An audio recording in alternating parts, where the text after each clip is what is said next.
बिस्मिल्लाहिर्रहमानिर्रहीम। लाखों करोड़ों दरूद नबी अकरम सल्लल्लाहु अलैहि वसल्लम पर और उनकी याद पर। आज भी सुप्रीम कोर्ट ऑफ पाकिस्तान का full court practice and procedure bill pay hearing करता रहा और आज भी पूरी कौम उसे लाइव देखती रही। आज की जो प्रोसीडिंग्स है उससे यूं महसूस होता है कि चीफ जस्टिस ऑफ पाकिस्तान इस बिल को ठीक समझते हैं और वो चाहते हैं कि इस कानून को बाकायदा supreme court of Pakistan implement कर दे। लेकिन जस्टिस मुनीब अख्तर साहब और जस्टिस इजाजुल एहसन साहब की तरफ से थोड़ी सी रिजर्वेशंस हैं और यूं महसूस होता है, बज़ाहिर यूं महसूस होता है कि ये दो जो सीनियर जजेस हैं वो चीफ जस्टिस साहब से मुत्तफिक नहीं है। लेकिन 9 अक्टूबर को इसकी अगली हेयरिंग होगी, लेकिन मुझे यूं महसूस होता है कि उसमें शायद फैसला हो जाए और शायद इस बिल को supreme court of Pakistan endorse कर दे। जब करेगी तो क्या सूरत हाल होगी, ये एक सवाल है जो हम आज के पैनलिस्ट के सामने रखेंगे। और इसके साथ साथ मार्शल लॉ के खिलाफ आज चीफ जस्टिस ऑफ पाकिस्तान ने बात की और बड़ी दुरुस्त बात की उन्होंने कि जब भी पाकिस्तान में मार्शल लॉ लगता है तो वकला एडवोकेसी करते हैं और सुप्रीम कोर्ट ऑफ पाकिस्तान के सीनियर जजेस उसके ऊपर मोहर लगा देते हैं। तो आज उन्होंने अपने जो सीनियर कोलीग्स थे, जो रिटायर्ड कोलीग्स थे, उनका जिक्र भी किया और साथ वकला से भी कहा कि आपको भी एतराज करना चाहिए, खड़ा होना चाहिए मार्शल लॉ के खिलाफ। तो इसको किस तरह रीड किया जा सकता है ये भी हम आज के शो में डिस्कस करेंगे। और राना सनाउल्लाह साहब ने कहा है कि 21 अक्टूबर को मियां नवाज शरीफ साहब आएंगे और अदालत के सामने सरेंडर करेंगे।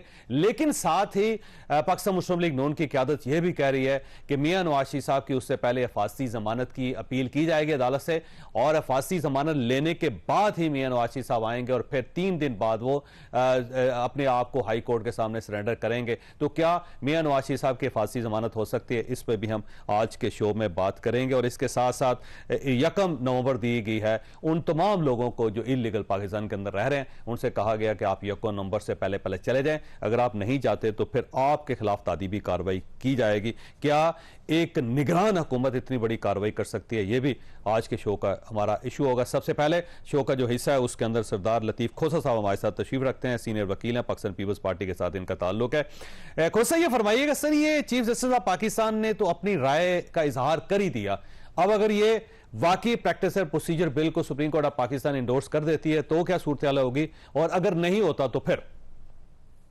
देखें चौधरी साहब, ये चीफ जस्टिस साहब ने बहुत अच्छा किया है कि एक तो सारे 15 जजेस को जो है मदऊ करके बिठाया है और फिर इसको जिस तरीके से ओपन अप करके इसको सारी पाकिस्तान को दिखा रहे हैं ये लाइव करके, मेरे ख्याल में ये बहुत कुछ अहम बात है। कम से कम सारा पाकिस्तान देख रहा है। लेकिन थोड़ा सा जो ये नाराज हम वकला को है, क्योंकि जब मैंने पेशा ज्वाइन किया था तो हमें ये सिखाया गया था कि वकील को फीस मिलती है बोलने की और जजेस को तनख्वाह मिलती है सुनने की और फैसला करने की। ठीक। लेकिन यहाँ उलट काम हो रहा है कि जज साहबान बोल रहे हैं और वकील साहबान को सुनना पड़ता है, क्योंकि 15 जज साहबान जब इस्तफसार करते हैं तो फिर वही बोलते रहते हैं और बेचारा वकील जो है वो एक एक का जवाब देने से पहले ही दूसरे जज साहब सवाल कर देते हैं और फिर जज साहबान ज्यादा बोल रहे हैं और फिर अपने ही उनके तजादात भी सामने आ रहे हैं। वैसे तो खुशाइन बात है क्योंकि सारी कौम देख रही है, सुन रही है, जो भी इंक्विजिटोरियल तरीके से जिस तरह जज साहबान सवाल कर रहे हैं उन्हीं की जो है सवालों से ही नजर आता है कि जज साहबान का जो है क्या नजरिया है एक पर्टिकुलर बारे में। देखिए जहां तक जो प्रैक्टिस एंड प्रोसीजर्स एक्ट है। अच्छा, यहाँ पे खोसा एक सवाल भी बनता है कि आज आपने सारी हेयरिंग देखी और उससे पहले भी देखी आपने, उसमें आपको फील होता है कि एक डिफरेंस ऑफ ओपिनियन है सीनियर जजेस के दरमियान? नहीं, वो तो 100% है और होना भी चाहिए। देखिए बात यह है कि जब ये बार बार जज साहबान कहते हैं कि जी चीफ जस्टिस साहब और जस्टिस मंसूर अली शाह साहब और जस्टिस अजहर मिनल्ला साहब के जी पार्लियामान पार्लियामान पार्लियामान, भाई पहले पार्लियामान देखो तो सही कि पार्लियामान क्या पूरी है भी पार्लियामान की एक तरफा पार्लियामेंट बैठी हुई है जो कानून साजी कर रही है। देखें ये जब तक ऑपोजिशन ना हो पार्लियामेंट नहीं होती है।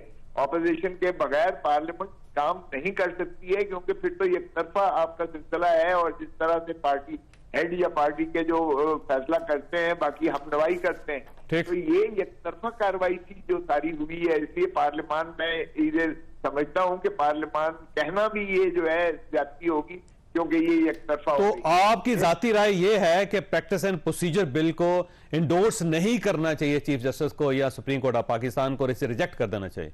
नहीं, होगा भी नहीं। देखिए, इसमें रीडिंग डाउन का प्रिंसिपल होगा। अगर कि हम खुद चाहते थे, मैं बतौर वकील और दूसरे हमने बतौर सेनेटर भी, मैंने बिल खुद मैं लेके आया था कि एक राइट ऑफ अपील होना चाहिए। देखें, सुओ मोटो जब आप आर्टिकल 184(3) में लेते हैं, एक तो चीफ जस्टिस इफ्तिखार मोहम्मद चौधरी साहब ने इसका बहुत इस्तेमाल किया, इसी तरह चीफ जस्टिस साकिब निसार साहब ने इसका बहुत इस्तेमाल किया।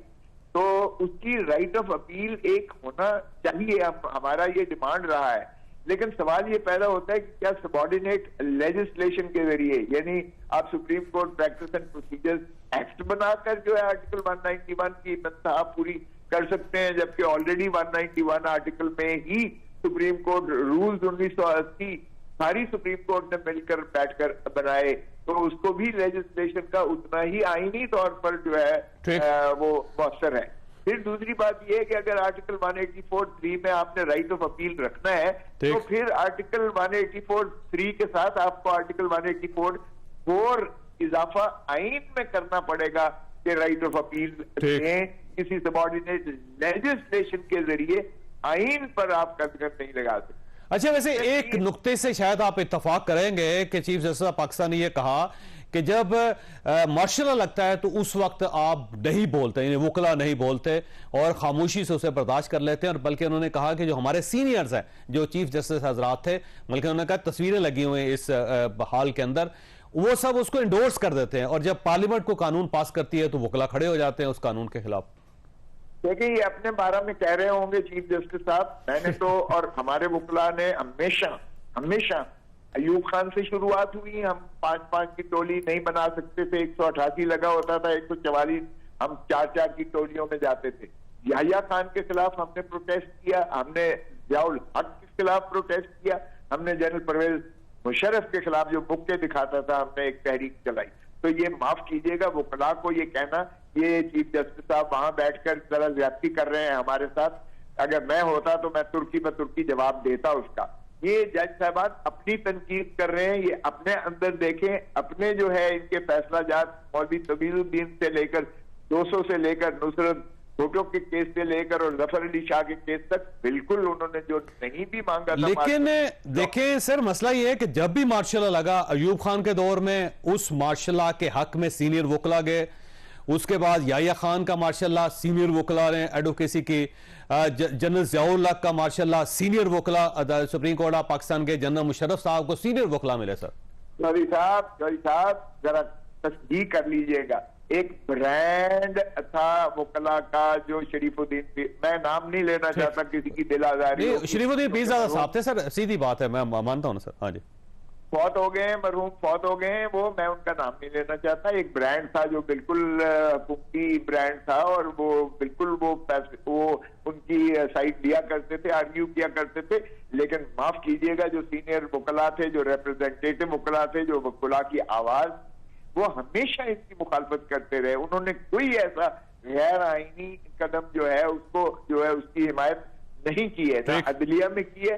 जस्टिस साहब बाहर के चीफ जस्टिस हैं, आप वहां बैठकर मेंबर पर जो बात करें, लेकिन ये बहुत अदब के साथ मैं अर्ज करूंगा कि बार की ओवरवेलमिंग मेजॉरिटी इस चीज की मजम्मत करती रही है और उसको जद्दे का जादूगर कहती रही है। उनका एक फरमा होता था जो हर मार्शल लॉ के हिमायत में आया करता था, वो एक ब्रांड वकीलों का था जो मफाद याफ्ता, मफाद परस्त और मफाद लेते थे, वो उनका एक था। तो बार की जो पील है, जो मैं अर्ज कर रहा हूँ, 50 साल मैंने भी वकालत हो गए, बार की पील कभी भी प्रो मार्शल लॉ नहीं रही है, आइन से मावरा जो भी। अच्छा सर, ये फरमाइएगा कि नवाज शरीफ साहब आ रहे हैं, अब उनकी फांसी जमानत की कोशिश कर रही है पाकिस्तान मुस्लिम लीग नून, क्योंकि नवाज शरीफ साहब आएंगे हफ्ते के दिन, उस वक्त अदालत बंद होगी, तो वो ये चाह रहे हैं कि हफ्ते के दिन, एतवार के दिन 3 दिन जो है मियां नवाज शरीफ साहब को दे दिया जाए और उसके बाद वो सोमवार को अदालत में पेश हो जाएंगे। तो क्या फांसी जमानत उनकी हो सकती है नवाज शरीफ साहब की? देखिए चौधरी साहब, एक तो ये है कि मोहतरम नवाज शरीफ साहब की फांसी जमानत नहीं हो सकती है, इसलिए कि वो अगर एक्यूज्ड होते, वो एक्यूज नहीं है, वो सजा याफ्ता है, कॉन्विक्ट है, मुजरिम है, ये मुल्जिम की जमानत अब वो होती है प्रोटेक्टिव बेल जिसे आप कहते हैं, to enable him to appear before the court. ये न सिर्फ सजा याफ्ता हैं बल्कि अदालती मफरूर हैं, इनके परपिचुअल वारंट ऑफ अरेस्ट निकले हुए हैं। 87-88 की कार्रवाई जब्ती कोर्ट की हो चुकी है। ये मुजरिम की हैसियत से, सजा याफ्ता की हैसियत से, अदालती मफरूर की हैसियत से इनको प्रोटेक्टिव बेल नहीं मिल सकती है कानून। बिल्कुल सही।